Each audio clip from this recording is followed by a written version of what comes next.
I was recently interviewed by Payman. I don't know his last name off the top of my head, but I was on his Leaders with a Heart podcast, and it was a great interview for me. It was a ton of fun, and actually, we went more into my a little bit of my uh, personal life, shall we call it? So, my youth, things that happened. Payman dug out some great information out of me. So this is a really cool interview. You know when someone is selling from stage and at the end the audience gets up and rushes to the back of the room to buy? That's a table rush. My name is Mischa Z, and the Table Rush Talk Show is all about bringing you the tools, strategies, and tactics that you can use to grow your audience and inspire them to buy. Greetings, everyone. This is Payman, your host of the Leaders About podcast. Today, this morning, this afternoon, this evening, whatever time it is for you on this beautiful planet, here at 7 o'clock in the morning in Vietnam for my good friend Mischa. It's 5 o'clock in the afternoon in California, something like that. Correct. Yep. 5 p.m. Correct. California time. Yes, Thursday night. It was Friday morning. And got introduced to this wonderful man. What was it? Last week, to our good common friends, Monica Kremendal, amazing friend of mine and of yours as well. And we had a chat. It was like a firecracker. We got along very nicely. We're very much in line with what we do. I'm a podcaster. You're a podcaster. Our mission statement is pretty much in line and similar. What you do is something I really love, which is very much similar to mine, which is you help heart-centered entrepreneurs to get their message to market in a big way by going on an influence tour so they can increase impact, authority, and income. Exactly, similar to what I'm doing. So very much in line. And it's going to be a fun conversation. We're going to unpack all of that.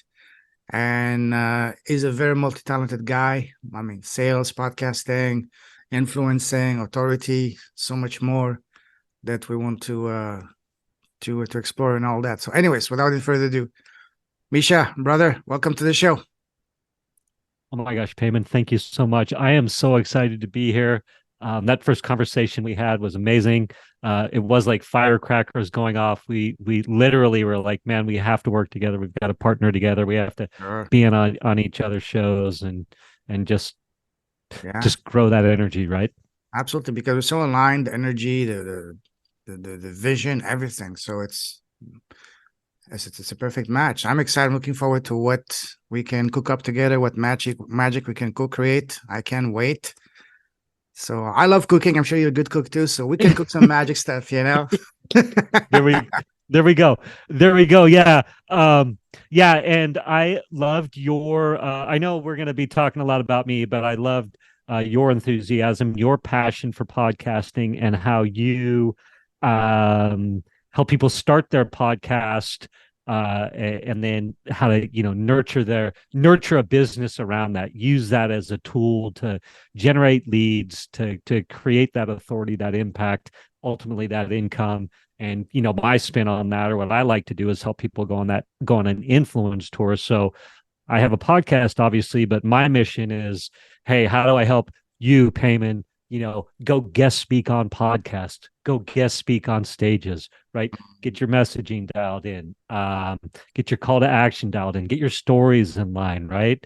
And things like that. So we're coming at it from the same thing, but from different sides of the different angles. Spectrum, I guess you could say. Different angles. Yes. Podcasting, I'm tremendously passionate because it literally saved my life. It literally allowed me to get my life back on track, not just from the financial part. I used to be, this is not about me, but we'll talk about that when I'm on your podcast, but just as a little bit, I used to be painfully shy. Podcasting opened up the world to me, wonderful connections. It's been part of my ongoing education, awakening. So it completely transformed me. It's been transformational. And now yes, you're right. Not only helped them, my clients, to launch a podcast, but also monetize it within 30 days of being launched. That's something that completely changed my life. And I want to share this gift with others. Yeah.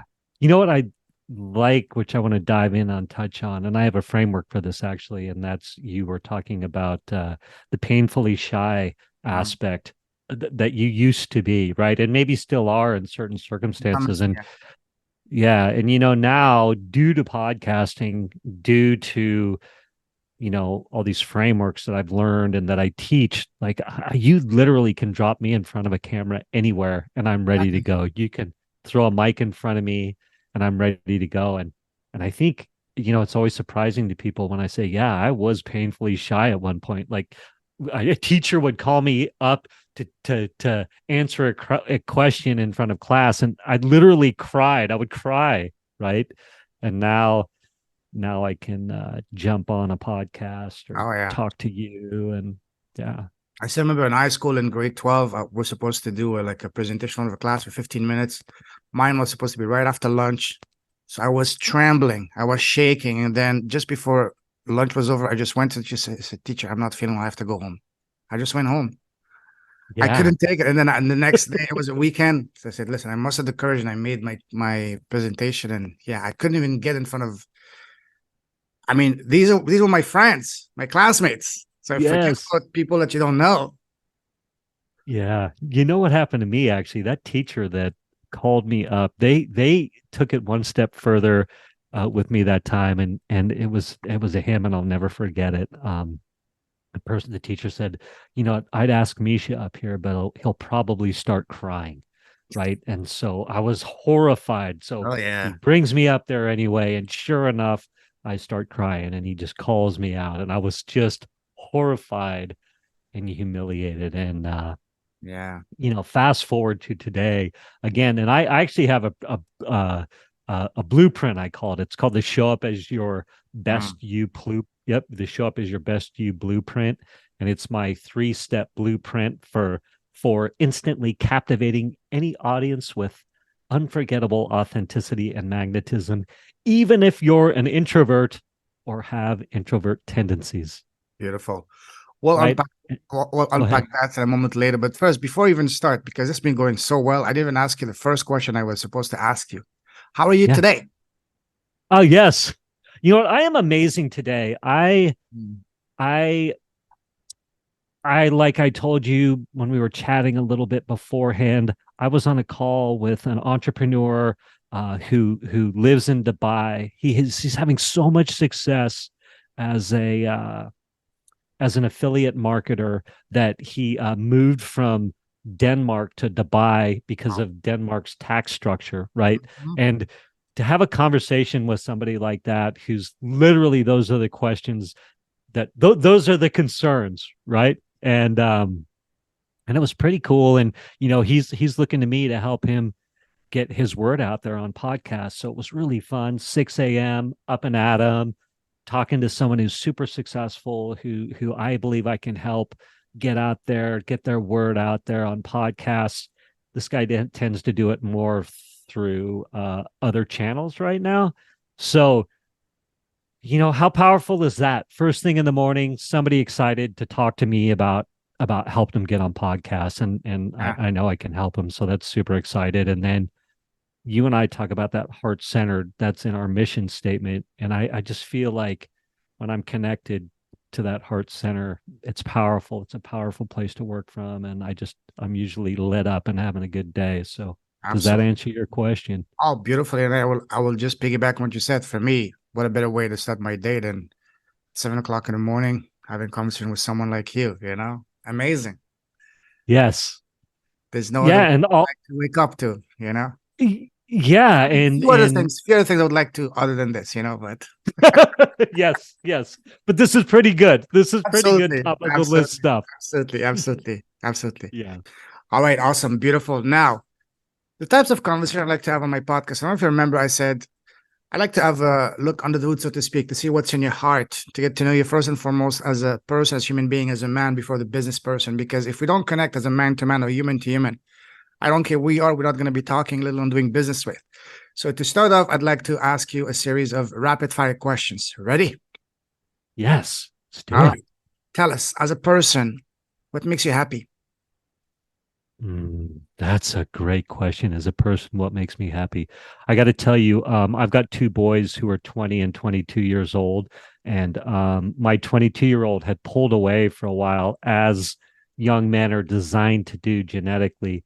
And he came back into the fold sooner than I expected. And so when he calls me up to ask me fatherly questions, there's nothing like it. And it could even be, hey, I'm thinking about getting insurance for my car, or simple stuff like that. My 20-year-old, when he comes home to hang out and maybe have some dinner, or he gave me a surprise visit today, Mm, and I just got to tell you, those are beautiful moments to have rich relationships like that, where my sons feel like they can come over and it's an open door.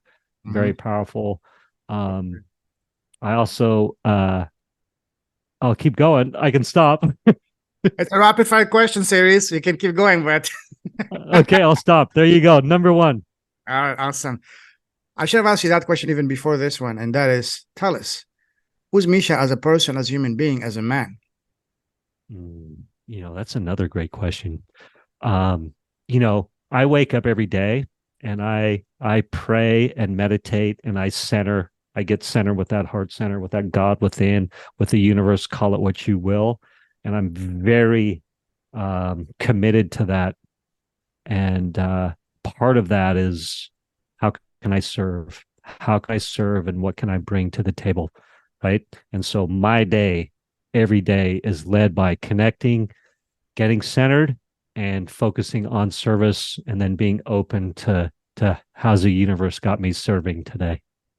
Beautiful, beautiful. Love that. That's a powerful question to ask. How can I serve today?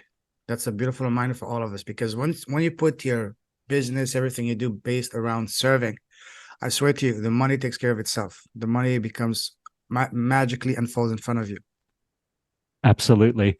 And we can even turn that back to my kids. When my boys who are not kids anymore, they're young men, but when they show up, and I'm ready to serve them, and maybe that's just a smile and a listen and a, hey, you're doing good, keep at it, right? So it bleeds into everything. Absolutely, absolutely. Now, we talked about what makes you happy. Tell us now, what makes you smile? What makes me smile? Man, you know, um, I've worked hard my whole life, to make things very simple. And so it's, generally speaking, something very simple that makes me smile. So I have wind chimes outside the front door. And so when we get that ocean breeze, I'm very fortunate and blessed to be very close to the ocean, the Pacific Ocean. And so it can be the wind chimes, it can be a hummingbird. Um, it can be when that guy, I'm talking to him at 6 a.m. and he's super successful, and but yet I'm like, yeah, I can help him, and I see how I can help him. And Mm. right, like that too. That's sorry, I got mosquitoes flying around. But They there will you come. go. Come on. They have something to Yeah. say. They have a message to share, you know? Yeah, right. They're like, I want in the mix here. Yeah. Yeah, man. So I think being tuned into the little things makes the big ones that much better, you know? Totally. Totally. Now, let's take the happiness factor a couple of notches higher. What makes your soul come alive? What makes your heart set on fire? Mm, boy, that's a great question. Thank you. Yeah. You know, um, I love doing stuff like this. Like I love connecting with people like you. I love uh the opportunity to speak and share about what's true in my heart, and about this kind of stuff, not only marketing, but then having an opportunity to go deeper, like we are a little bit already, not like we've gone crazy deep or anything, but I just love it. I love the opportunity to connect like this. Mm, Yeah. beautiful. Now, on the other side of the spectrum, what makes you sad and angry? Mm. Yeah, I'll tell you what makes me sad is I am divorced, and I spend a lot of time meditating, as I was talking about earlier, and and letting those emotions go through. And I can still have regrets about being divorced, about I know you have younger kids, right? No, I don't. Oh, okay. No kids. Um Yeah. No kids that I know of. I'm joking. I'm joking. I've got the two, maybe more. I don't know. No, I Officially, guess yeah. what it is, Yeah. No. it's I'm a sensitive guy. I'll be Mhm. perfectly honest with you. And so I was doing a meditation the other day. Somebody had me do this meditation, and it was about visualizing the me in 5 years, and me having a conversation with that with the Mhm. me in 5 years, and saying, "Hey, what do I need to do today to get to where you are in 5 years?" Right?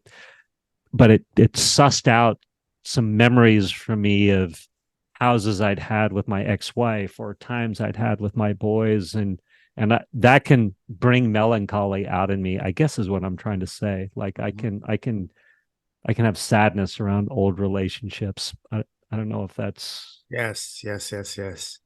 yeah. What makes me angry? Um, that's kind of the sadness piece. Angry, I've worked very hard on not being an angry person. And so, like, really, really worked hard at stripping away the judgment in my life. Like, as hard as I can, it's exhausting to judge people, places, and things. Right. And so I try to grow my God so big that I have appreciation for everybody. And I mean, everybody. Right. And usually what happens if I do happen to get angry, not much makes me angry, but I really try to look at it from the point of what's my part in this. And then I firmly believe, and this is a long answer to your rapid fire question, but if I got one finger pointing at you, four or three are pointing back at me, right? Absolutely. And so it's up to me to figure out what are the behaviors in you that are triggering me? How am I manifesting those in my life? Like, how am I perpetrating those behaviors, right? Even Mhm. in the most extreme circumstances, right? Where you can be like, well, that politician is an evil guy. Well, if he triggers me that much, it's maybe up to me to see, well, how am I oppressing people in my life, for example? Then maybe their thoughts, feelings, emotions. I'll stop there. Indeed. Indeed. No, beautiful. Beautiful. I'm with you on that. Absolutely. Um, what scares you other than spiders? Boy, I love that question. There's a book that I like to read, and it talks about one of the lines is, we will no longer fear today, tomorrow, or the hereafter. Mm. Right. And so the hereafter can kind of, not that I'm scared of dying per se, but it's like, what's the next? Being, past 50 years old, and being through some a divorce or failed relationships, and both my parents passed away a number of years ago, and it can be like it can be like yeah, what's the next? And it's more of like the fear of no more me now. I don't know if that makes any sense, but Yes. Yes. honestly, that's there you go. Beautiful. Beautiful. Now, when was the last time you had a really, really, really good laugh? The type that gives you like pain in your stomach, your cheeks are hurting. Oh my gosh. You know what? These are amazing questions, Payman. I was Thank not you. expecting this, but I love it. I mean, let Thank me ask you. you a question really quick. When you start firing these at people, are people like, wait, what? I'm not Or prepared. Wow, is this? Come on, you should just send me the questions. No, no, no. Just on, uh, just a conversation. It's not an interrogation. yeah, no, I love it. I love it. I think, I'm pretty open guy, but I imagine if somebody was a bit more guarded, or maybe hadn't put thought into it, they might be like, whoa, but I don't know. You're a heart-centered guy, so you talk about that. So you're attracting that type of person. Anyway, sorry about my little tangent there. What was the question? Oh, what was the question? Now, when was the last time you had a really, really good laugh? The type that gives you, stomach pain and your cheeks are hurting because you laugh too much. You get the Yeah. tears flowing down your face. Oh my gosh. I love laughing. Um, Yeah.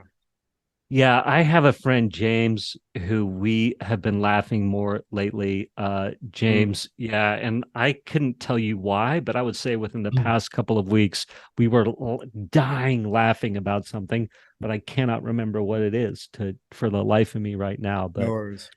it'd be within the with James within the past couple of weeks. Yeah. Laughing is the most powerful medicine in the world. I heard once a doctor saying that if every doctor in the world were to make 1 hour of, not even 1 hour, half an hour of mandatory laughing every day, 95% of all ailments would be gone. Because what is sickness? It's stress. When you laugh, you make your body toxic for stress. And when you're in that position, you can't get sick. And Yeah. when you're laughing, how can you cannot get angry, you cannot get pissed off, you cannot, get to a lower vibration. You can't. It's impossible. You I know? love it. Yeah. You know how I was trying to slot in my framework earlier that show up as the best you blueprint? Mhm. So part of that is actually smiling. So I used to telemarket. I spent like Oh, literally yeah. decades telemarketing, and all the sales tapes back in the day were like smile, sit up straight, File and dial, smile, and yes. yeah, smile and dial. And so it's proven, just like you said, that when you smile, it Raise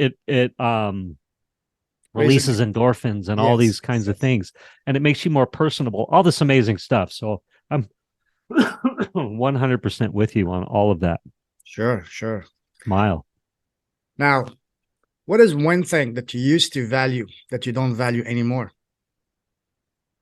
Mm, boy, that's a good one. Payman. Wow, you are bringing the heat, my friend. And we're only getting warmed up. Holy mackerel. Okay, one thing that I used to value that I don't value so much anymore. I used to man, I used to really value girlfriends. I mean, not that I'm discounting girlfriends, but I had a lot invested in having a girlfriend or a wife or that partnership or that intimacy. Mm. And I found now that learning how to be able to, like, I'm single now, not dating, and not really by choice, not dating, but just like not it's not top of mind. Um, As I say in the Philippines, you're single and ready to mingle. yeah, single and ready to mingle. Single like a Um, Pringle. yeah. So yeah, single like a Pringle. Yeah. I have learned to value alone time a lot more, Oh yes. which is right. So that's what I'd say. I used to be like, oh my gosh, very insecure if I was not be fawned over. And now I'm like, yeah, I'd prefer some alone time. There you go. Beautiful. Now let's turn that question upside down. Tell us one thing that you didn't value before, but now you value. Yeah. So well, yeah, that kind of led into I really appreciate uh being able to be alone, sit in a Mhm. room alone. What's that? There's that one saying that the root of man's problems are the fact that he can't sit in a room by himself. Have you Especially heard that? nowadays with the cell phones and all that. Yeah. So I very much value uh, being able to be in silence, be quiet. I actually took my TV off the wall and canceled all my Good. streaming subscriptions. Yeah. Beautiful. Beautiful. Yeah. Now Yep. let's move forward. You like traveling, right? Yeah. Let me take you down a different type of travel because me and you, we can do an entire show, just an entire podcast just on traveling. But that's gonna be for another time. Go back. Let me take you down memory line. When we're kids growing up, people around us, family, friends, relatives, neighbors, always ask us, "Hey, Misha, what do you want to become when you grow up?" What was your answer to that question as a boy, as a young boy? Oh my gosh. It's funny. My earliest memories of that kind of stuff were initially to be like a stockbroker or a Really? stock trader. Yeah, isn't that funny? Oh, Um, yeah. Um, but I don't I just liked the I was just always been fascinated by numbers and charts and things like that. So I think that that's what I that was the allure of that. Yeah. Did you have someone in family that inspired you, like your father, uncle, or relative? Yeah, no. So my father was a lawyer, Mm. and mom was a stay-at-home mom, and I just kind of came up with it on my own. I used to even love, like, I loved the whole. I used to love to have change in my pocket because when it would shake, you would The walk sound. and hear it. Yeah, Yeah. yeah, yeah.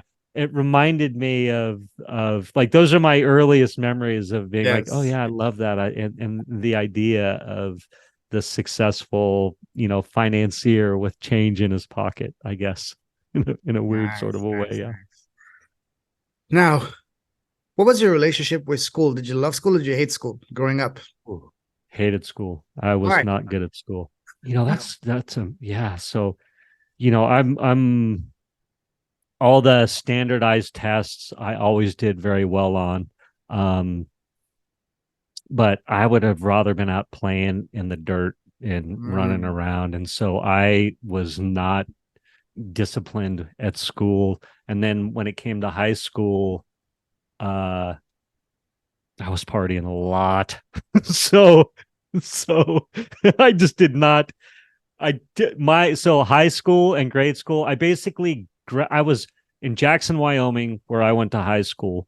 I graduated 91 out of 92, which means only one person did worse than me, and they let me graduate because they didn't want me to come back.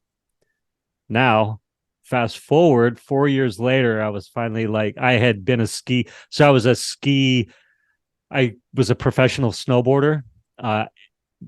in and out of high school. Back in the late 80s in Jackson, Wyoming, there's a big ski area there. But anyway, when I just kept on getting injured and I got tired of sleeping in my car at ski areas in effect, right? And I was like, I think I'm ready to go back to school and get serious. And so I got basically straight A's in college. Beautiful. What was your favorite subject in school? Yeah. So I loved in college. I liked in college, I loved statistics and accounting and philosophy were my Mm. favorite three. So for a while, I was like, maybe I'm going to switch to, I got a finance degree. So I thought maybe I would be switch to philosophy. Um, but I didn't. I stuck with finance. But Mm. yeah, so that was college. In high school, who knows? math Math, it was math because I could do math, was always good at math, so it was easy for me to Yeah. do good in math. Yeah. What was your least favorite subject? Oh, I hated English. Oh, and I just still to this day, I failed junior English. Oh. Okay, okay. Um, Imagine that we're in the same class in grade 10, grade 11. What kind of student were you? Were you the quiet one, the shy one, the life of the party, the chatterbox, the superstar athlete? What kind of guy were you back then in high school? Yeah, life of the party, class clowny a little bit, but definitely life of the party. If you wanted to know where the party was, Mm. 10th, 11th, 12th grade, people would come to me, where's the party, what's going on this weekend? Yeah. I still get this kind of vibe from you. If I'm ever in the California area around you, say first person I'm gonna call, hey Misha, what's happening this weekend? What's going on? Yeah. Yeah.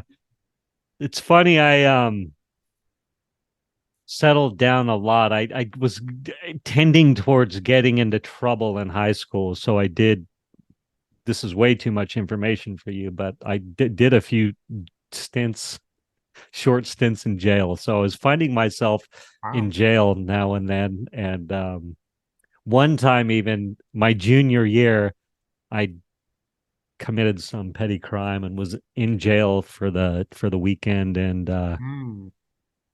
one of I don't know if you know this, and then maybe they did this where you grew up, but other kids were getting in trouble, they would do the scare tactics and bring them through jail, right?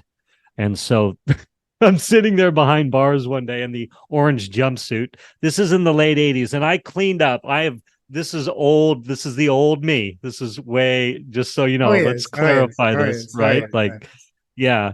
So I'm sitting there behind bars, sitting on the concrete table or whatever it is, and they trape three kids through to give them the scare tactics, and one of them was a kid in my speech class. He was like, "Oh my gosh!" Anyway, I achieved rock star status at that point. Anyway, Beautiful, beautiful. Wow, that's fascinating. Can you share with us why you said you had a few stints and visits in jail? What was the reason? What happened?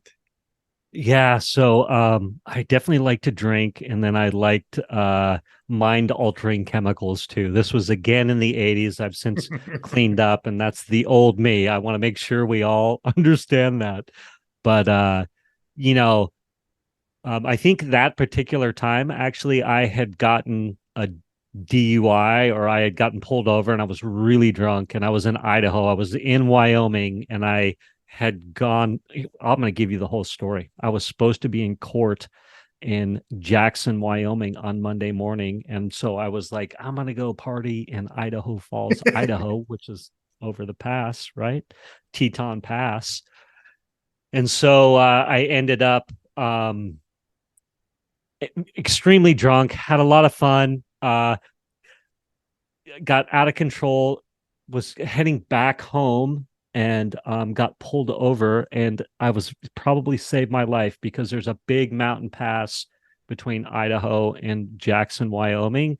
And so before I hit that pass, I got pulled over. So what happens is, since they let me do my jail time by turning myself in after I'd get out of school on Friday, out of high school, turn myself into jail, and then Monday morning I would get out.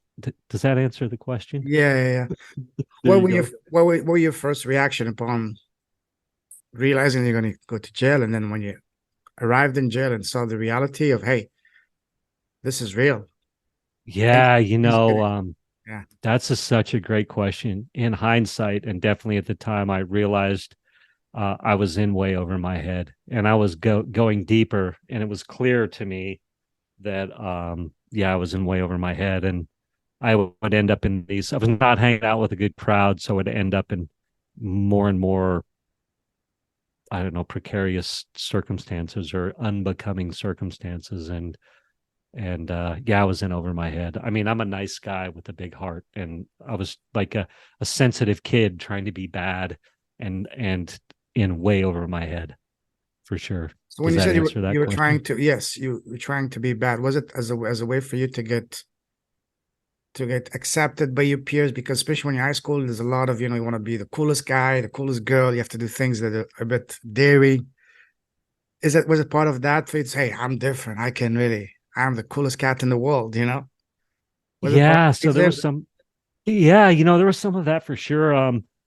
You know, um, you remember how I said when I was like the teacher brought me up. It was probably sixth, seventh, eighth grade to speak in front of class, and I was painfully shy in front of class and cried, and then I was also very sensitive, and I still can be very sensitive and emotional. Like things can suss out emotions in me. Like I was telling you, the melancholy about past, relationship failures, and so I did not like that part about myself. And so I Mhm. was trying to squash that part down, you know, and perhaps be like a badass, which again, I was not pulling it off. I was, but also it was a way to tamper, with drinking and drugging to like tamper some of those emotions. Right. And I can tell you, like, it got pretty dark for me. And I'll tell you this, that I was a junior in high school. I think junior. Yeah, I was a junior in high school, which means the junior, senior, and then you graduate. Like second year of high Um, school, basically. yeah, third year of high school. So Third year. 4 years in high school. Yeah, it was the Oh, yeah. third year in high school. So I had just started dating this girl, and she. I was not driving. My good friend at the time, was driving, crashed his car. She was a passenger, and she died. Oh, Right? no. Yeah, Wow. yeah, yeah, yeah. Were you And in that car? I was not, but I was in the area. Um, so we end up at the. I mean, it was this is what had kind of my life had turned into. We ended up at the hospital. My friend who was driving and crashed the car ended up in a coma for, I don't know, a week or two or three or something like that. But like I was calling parents. It was like, I don't like, your son's in the hospital. You need to come here. And the other person died. Right. And so I'm making those calls, and at that time I had totally disconnected and was emotionally unaffected. And I had this sort of disassociative moment or out of body moment where I was like, I don't feel anything anymore, and this is not good. Mm. You know?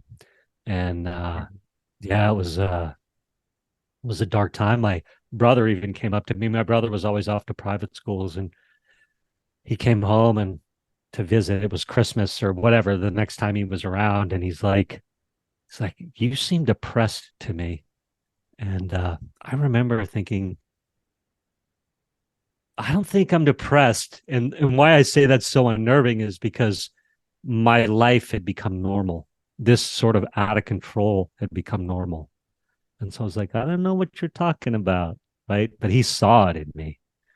Anyway. Yeah. Wow. Yeah. Yeah. Must have been incredibly tragic to lose a friend, even more so a girlfriend, to in that way at that age. One thing I realized in life is that there's always a lesson, there's always a gift in everything, even in tragedy. And especially when we look at things from a spiritual eye, not why me, what did I do to deserve this? Why is life unfair? And so on, because that's not gonna end bring you anything good. But instead, if you ask, what is this trying to teach me? What is the lesson for me to learn to this? So looking back at that very painful and tragic event of losing your girlfriend in a car accident, what was that trying to teach? What was a lesson for you to learn to that?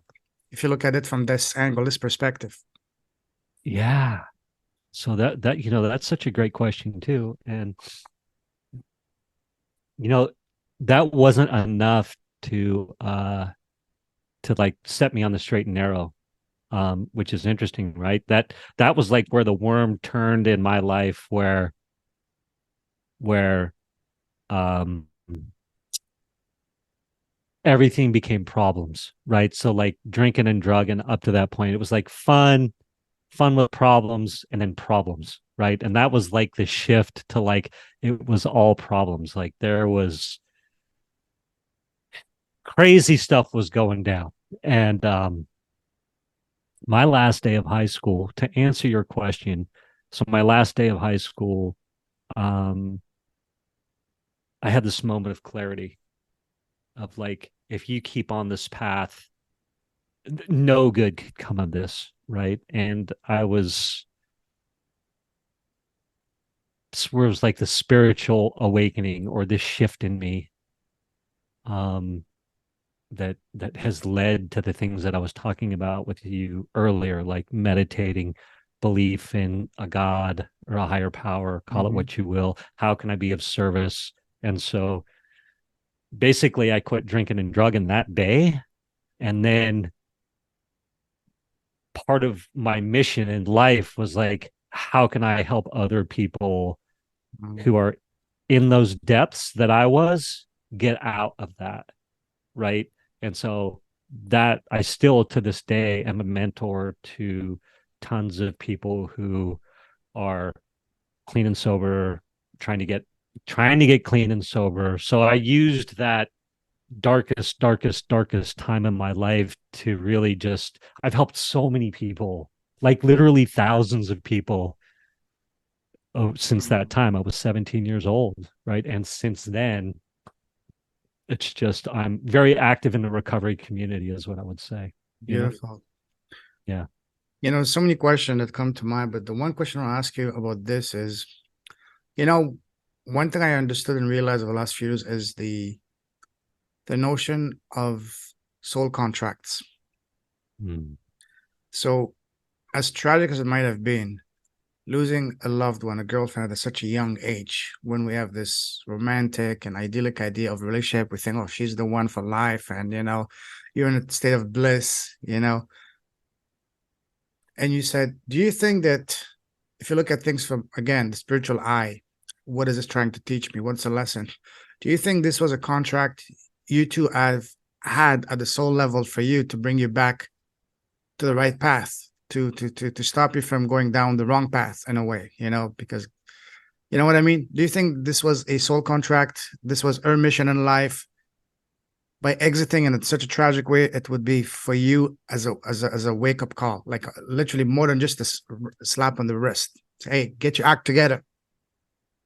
Yeah, you just even saying all that made the hair on my arms Mm. stand up. Like I just felt I didn't want this. to curse, but you know what I mean. get Yes. get the you know what I mean. Yeah.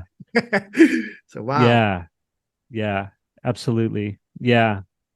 Yeah. And I think we as definitely in the Western culture in the Mhm. United States of America, we tend to be very self-centered, very myopic about our own my existence, right? I don't mean to go all metaphysical, but I Oh, it's definitely good. think, Yeah. yeah, as we grow that source, that higher power, that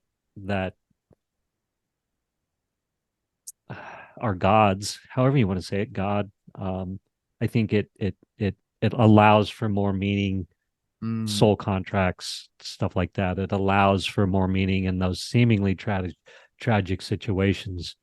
Yeah, I'm not sure if I Yeah. spoke to what you were saying directly, but Absolutely. Absolutely. Now, yeah. let's talk now about something a little bit more positive. Yeah. I kind of know the answer, but I want to hear it from you. So, when you were back in high school and college, were you popular with the ladies? A little bit. I A mean, little bit. A a little bit. little bit, a little bit. And I don't mean that. I mean, it's interesting. I was an awkward, I didn't come into my own until my early 20s. Mm. So, although I was popular, I didn't know that I was popular, I guess is what I'd say, or I didn't know how to take advantage, maybe, if you would want to say that. Like, Mm. so I wasn't, I was kind of a skinny, awkward, you know, I hadn't filled out stuff like that, right? And I hit puberty later than a lot of my buddies and stuff like that. So Mm. it took me a while to to anyway, To there you go. blossom? Did I answer the question? Yes, yes, yes. So, you said you were married. How did you meet your significant other at the time? Yeah, boy, that's a great question. So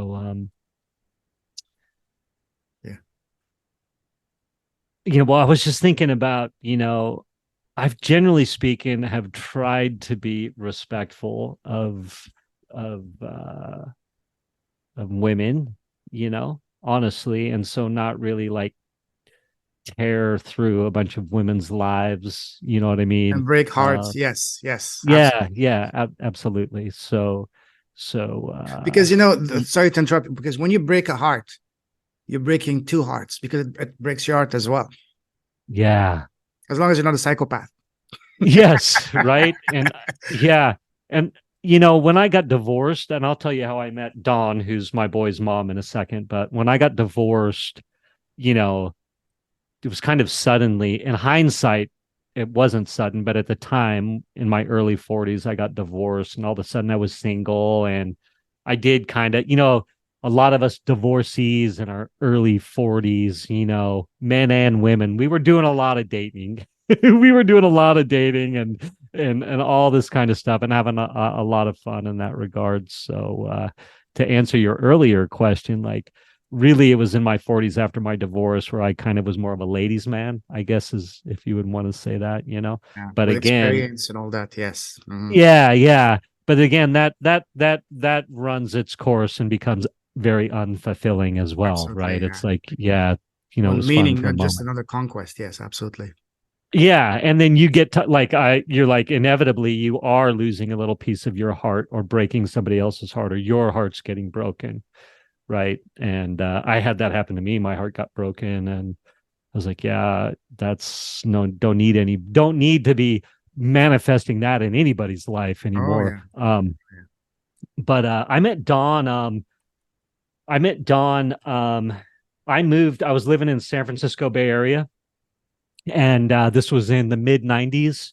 And I moved into this little flat in the Lower Haight, and she was one of the roommates. I actually lived in the Lower Haight, and I had this friend named Andrea. And Andrea said, "Hey, you want to move into this flat with us? There's three girls, and you can move Dude, in." for the guys, And I was, perfect. You know? yeah, yeah, right. And I was like, well, that sounds great. And I was going to save like $200 a month or something, right? And when you're younger and trying to So you make asked ends them, oh, meet, three girls, are they hot? yes, exactly, right. And so here's the story. This is really funny. I said, yeah, I'd love to move in. And so I meet Dawn. Dawn was one of the roommates, but I didn't, when I met her, I didn't know she was one of the roommates. And she was literally the most beautiful woman I had ever seen. And I was like, I looked across the room and I was like, who is that?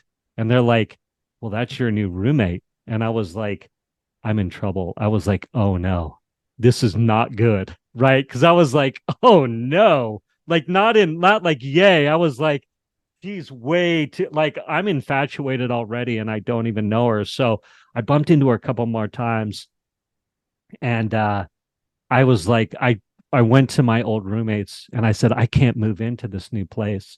And they said, why? And I said, well, because there's one of the roommates name's Dawn, and I'm completely obsessed and I don't even know her. Like, no good can come of this. I can't move in there.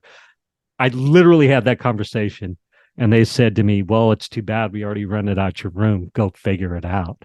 And so I was like, Wow. oh no. Yeah. So I moved in, and then she toyed with my emotions for about 6 months, and then Oh, yes. Oh, yes. Oh, yes. so that's how we met. Yeah. When did you know that she was the one?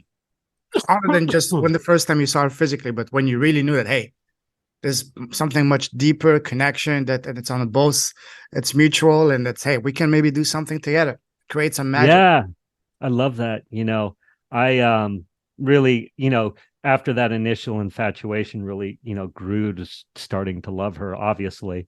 And we were walking in the Upper Haight one time in San Francisco.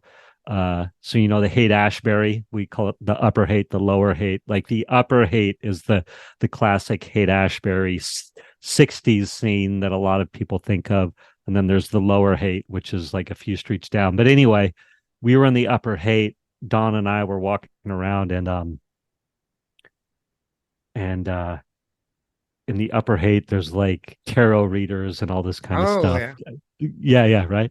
And so there was a palm reader, and Don says to me, "Hey, let's go have our palms read," right? And I was like, "All right."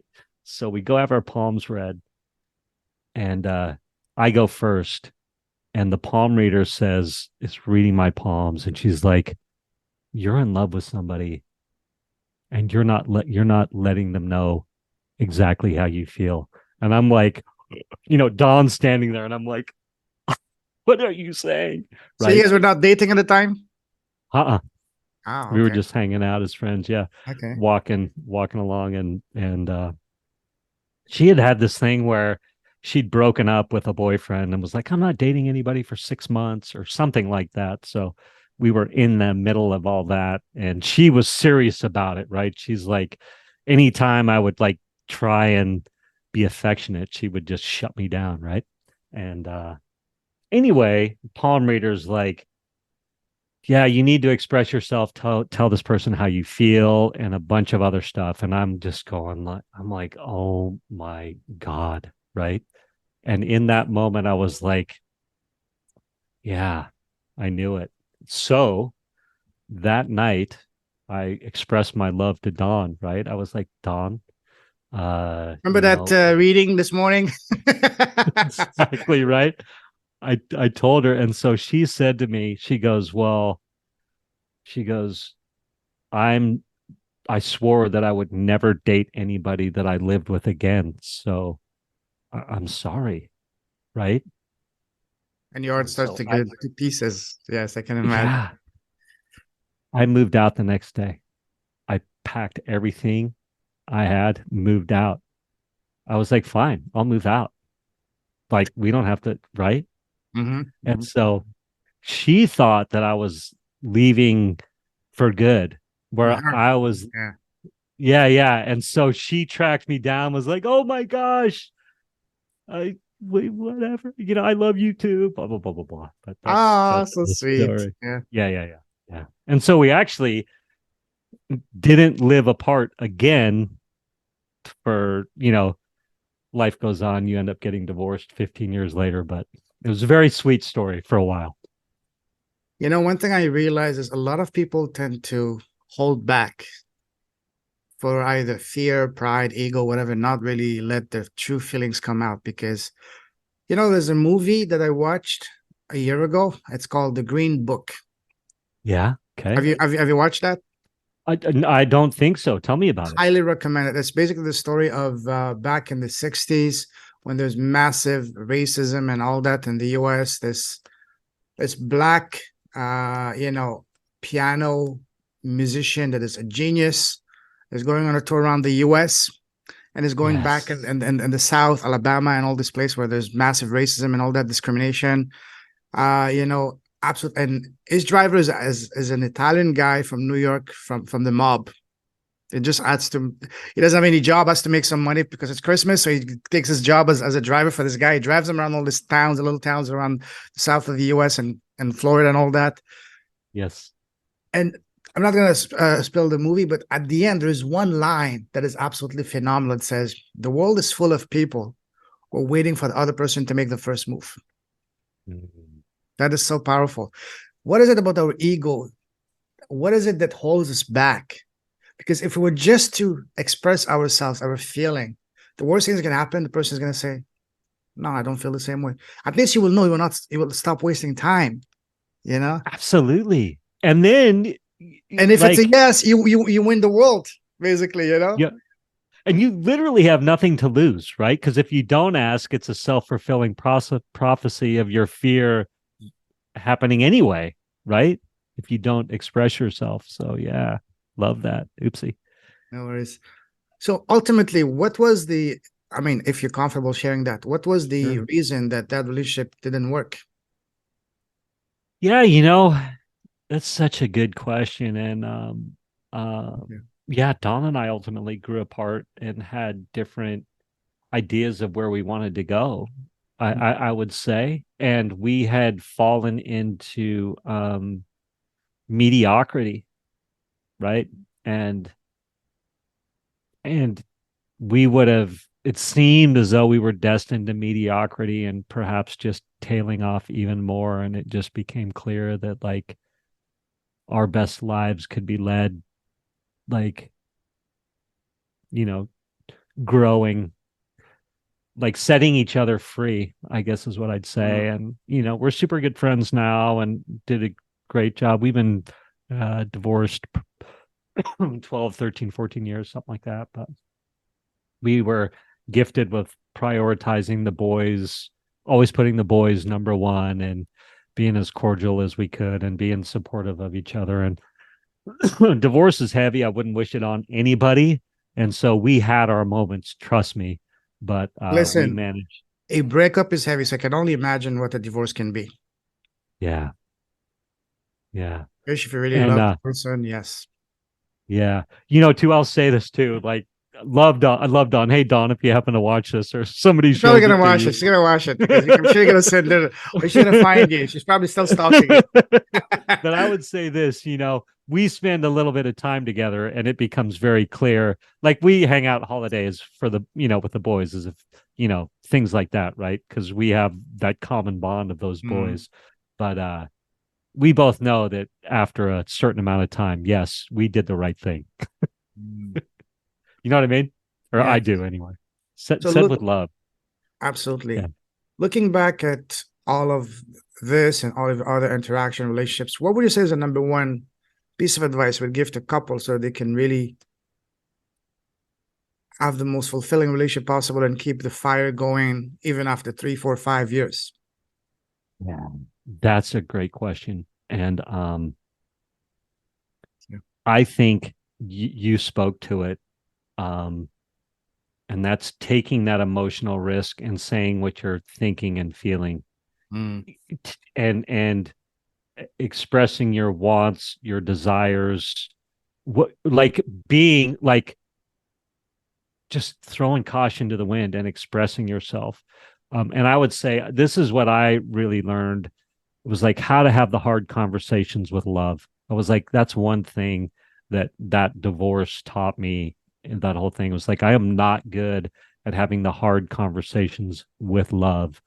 Right. Mm. And I think that a lot of couples are scared to say what they're really feeling, what they really want, maybe what they don't want, like having those true, authentic conversations and being taking that risk of, well, maybe the person leaves me if they knew this about me, or maybe the person leaves me if they knew I had those thoughts, or maybe they'd get angry with me if I knew I had those thoughts or feelings. Does that make sense? Mm-hmm. And I'm not a therapist, so anybody watching, take those actions at your own risk. But I'll I put his think, email. I'll put his address on the show notes. You can reach back to him directly after that. Okay. yeah. So, and what I mean by that is that a lot of people in relationships will start looking outside for the emotional things that they want, or for the to have the conversations that they want to have. And it's like, look, take that risk with your significant other. Like, just do it. That's what I would encourage people, whatever it's about. And because it can only, sometimes those thoughts and feelings are only real in the moment and they temper. So it's like, if the space was safe for me to say what I really felt, and the other party was like, yeah, that's okay, let's revisit it tomorrow. You know what I mean? Does that make sense? Yes, yes, yes, yes. What would you say is the number one killer in relationships? The number one mistake that kills relationships? Yeah. That's such a loaded question. I know. It is. There's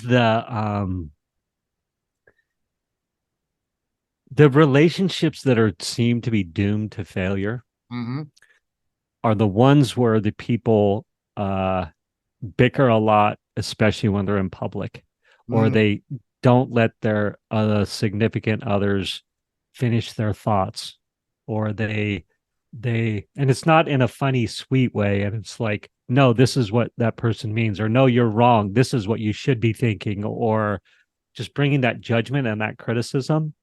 Um, those relationships Mm.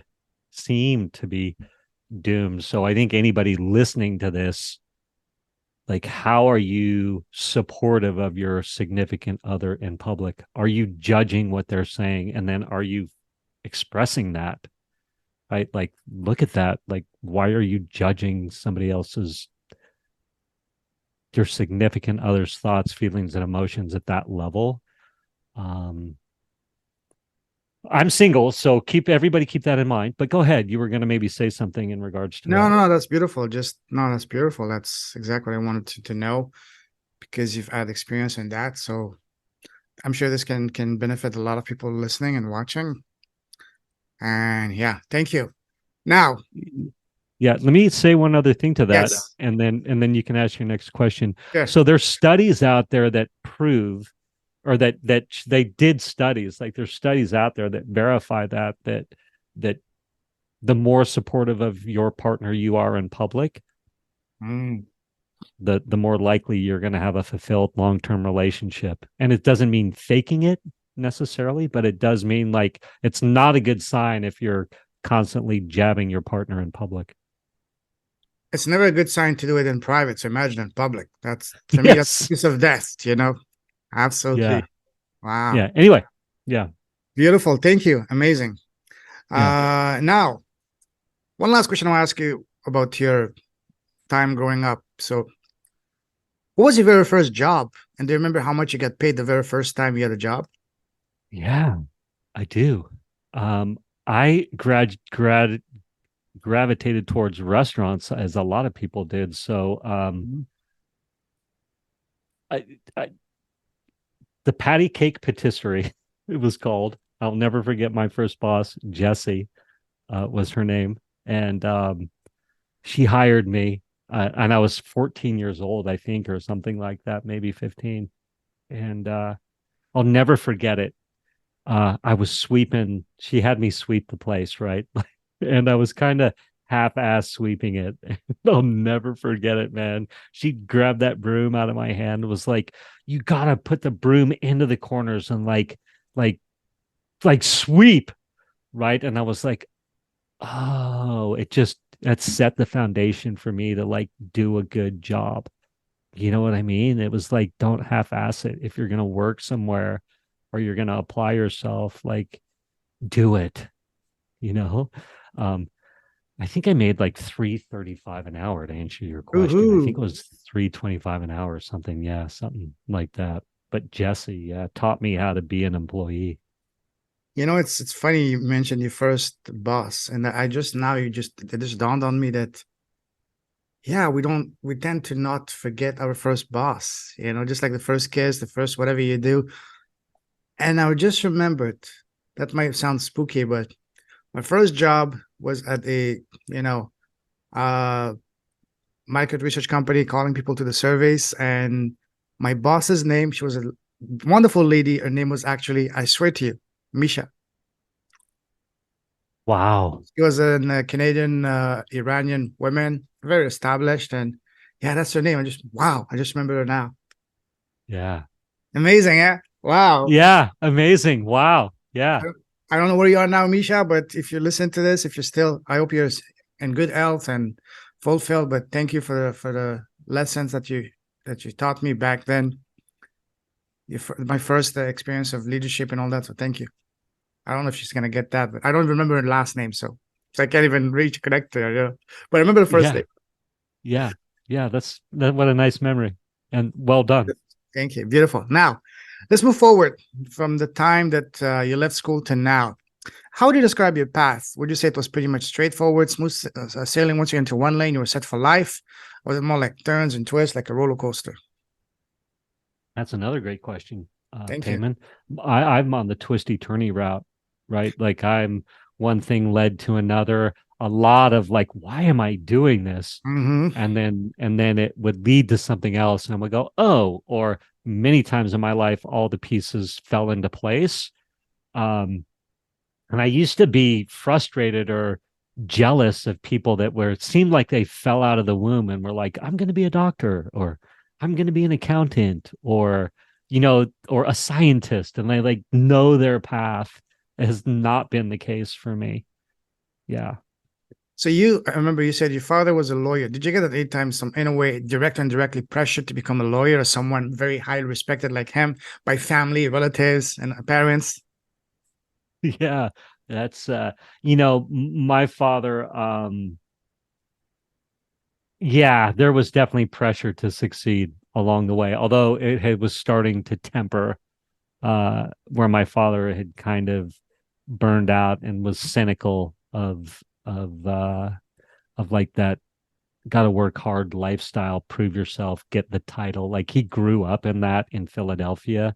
Mm. Um, and So it was interesting as I was growing up as a teen, there was kind of a dual message of don't buy into the man because my father was kind of a 60s type, I guess that would be, it's probably when he was in college and all that, perhaps, maybe. I don't know. Hmm. Um, but at the same time, he was like, gotta succeed, gotta have a plan. Why aren't you getting A's? Like, you gotta go to school and those sorts of things. And so he was very frustrated that I was a troublemaker. I can resist that too. Absolutely. I was on a path to become a lawyer too, but then a book changed the course of my life. But that we're gonna Yeah. share it when it's my turn. This podcast is not about me, but it's about you. So beautiful. Thank you. Yeah. There's a saying that says, change your story, change your life. And by story, I mean what we tell ourselves inside of it. So when you, Misha, were at some of your darkest, lowest moments in your life, how do you change your story internally to change your your reality externally? Mm. You know, I've had an opportunity to have some great mentors and Mm. learn some good stuff, and fallback position is, how can I be of service? Like, how can I be of service? How is this going to serve ultimately? And you spoke a little bit to that earlier about, the karmic, or what did you say, the Full soul contract. contracts or things like that, right? I'm Mm. like, so when I go through the dark times, it's like, and I had a dark time too when I'd been divorced, career was failing, another failed relationship. Both my parents died really quick. I had money in the bank as well. So I was like, damn it, money's not the answer. And this girl wasn't the answer. And so that was a heavy time, right? Where I was like more success is not going to fill that God-sized hole, or Mhm. another woman. And so it's like prayer, meditation. How can I be of service? This too shall pass. The seasons, there's a season for everything, which can sound trite, but or flippant, but it's true, right? I Mm. Yeah, I can tell you that point in my life, um, and that's when I quit the corporate world, right? Because I was in sales. I have, generally speaking, been a glass half full kind of guy my whole life, and see the positives in things, and what's the positive lesson to learn, which we've spoken to, and like I've said, how can I serve, and how can our mess become our message, all these kinds of things. And Oh, I love that. um Kind of mess become a messenger. Yes, love that. yeah, Writing this down. uh Mess become. um, Okay, our message, how can our mess become our message? love that. Andrew, my buddy Andrew Schultz speaks to that very eloquently. Andrew, if you're listening, Positive Impact Podcast. Actually, you can check it out. Um, Positive impact. but Okay. so I have never been one to have suicidal thoughts, Mm. and it got really dark, and I don't like drugs and drinking were not going to be an outlet for me. Like I'm not a fan of the pharmaceutical complex, like Oh, the, what I mean, the pill factories and like all these pills they pump out there. God bless to anybody, but not for me, right? So absolutely. I was like, all right, how do I make it through this without being prescribed something? Mm-hmm. So lots of prayer, lots of meditation, lots of crying. I started crying a lot, like I would cry every day, which was beautiful, horrifying at the Crying is a same time. very therapeutic thing to do. It really liberates. Yeah, liberating. Like I cried it out for a couple of years. I felt like I was honestly like purging generational pain, Mm. you know. If you believe that kind of stuff, like Sure. unhealed emotions in my family, maybe going back generationally, that were like in me at a cellular level. And so a couple of years I did cry every day, and welcomed it. And it kind of was freaking out some of my friends, because they'd come over now and then, and I would be like meditating on my little meditation stool crying, and they would be like, is now is now a good time? And I'd be like, hey, come on in. I'm just crying. And um but my point is, I had broken up with this girl, and my mind would was going into that loop of of it's hard for me to describe, but I'm sure we've all felt it, of that obsession, or like, or what ifs, or this or that, or I would wake up thinking about her, and I'd go to bed thinking about her, and she would occupy my mind, and I was like, man, this is horrible. Is this ever going to go away? um and and I had this moment of like, I see why someone might kill themselves, Mm-hmm. like why somebody's thoughts could drive them Sure. to want to end it, right? And I wasn't in that state, but I was in some emotional pain, Sure. and it was clear that my mind letting go of that was going to be not on my timeline. Mm-hmm. and and that was very disconcerting. And so, uh, but whatever, I cried it out and made it through, and I have a new appreciation for people that are going through emotionally hard times, and perhaps to the extent where they go to the extreme to shut off their thinking. Sure. Wow. You know, Yeah. listening to your story, I can see your story is very inspiring, empowering, even goosebump inducing story that you've been blessed with. But you've been through, going to jail, through divorce, through failed relationships and all that. Yes, those are painful. But the one that really stands out to me is losing a girlfriend at the age of 17. That's incredibly Mm. tough. How were you able to overcome that? And there's a saying that says God never gives you anything you're not able to handle. You were faced with divorce and all that at much later in life. You're much better equipped to face those. But as a 17-year-old boy, losing a girl that you love, how tough Yeah. is that? And why would you think that this was put on your path at such a young age, such a I mean, there's so many questions that come around that, but basically my question is, how were you able to overcome that? Because that's an incredible, it can be completely devastating at any age, let alone Yeah. at 17. Yeah. I would say this is the arc of that experience, Mm, of that. At that time when that happened, I was numbing my existence with alcohol and drugs. mm, Right. And so when it happened, like I said, I was like, this is surprisingly emotionally unaffecting to me, or so I thought at the moment. Right. So either I just shut down completely and just suppressed it, which for sure in hindsight is what I absolutely did. Right. So the arc of my life was one of suppressing emotions, suppressing emotions, suppressing emotions, right? That experience where a girlfriend dies in a horrible way at a young age and I get to make phone calls, right? Like that's all, even saying it now, I'm like, oh yeah, that is kind of heavy, right? Um, and just my whole life at that point and the way I grew up, like lots of emotional suppressed emotions, right? mhm, And then I would say, I clean up my act. I'm inspired. I have that moment of clarity last day of high school. Got to change my life. Got to, you know, get in contact with a higher power and really change my motivations for life. Like, can I shift to being of service, being a giver versus a taker, right? Ultimately, and so figure, I get into my 20s and 30s, and at some point I stop suppress. I'm letting out as many emotions as I'm suppressing. So I find balance, right? mm, But then I get into my 40s, divorce, failed career, more failed relationships, like again being a sensitive guy and the trauma of my boys being a part of the divorce and stuff like and then that other failed relationship.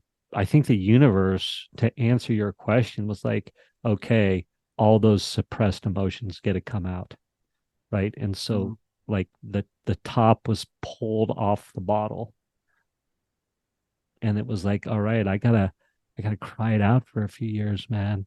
I gotta cry it out for a few years. I gotta let out all those emotions, and mm. people that knew me before and after were like, you're a different dude, Sure.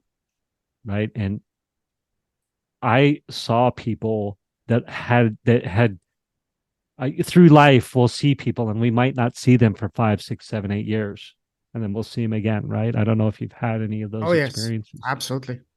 Yeah, yeah. So, you know, before and after that time of that finally letting out those suppressed emotions. And this is just in my experience, right? People were like, "You are like, who are you?" Like they didn't recognize me anymore. You know Mm, what I mean? It was really interesting to get that feedback from people who would be like, wait, I think I know you, but like, what happened? You were like, I became a different person in a good way. Not that I was bad, no better or worse than, but just like a different me had emerged for sure. Yeah. Wow. Incredible. Wow. What a story, Yeah. man. What a story. Wow.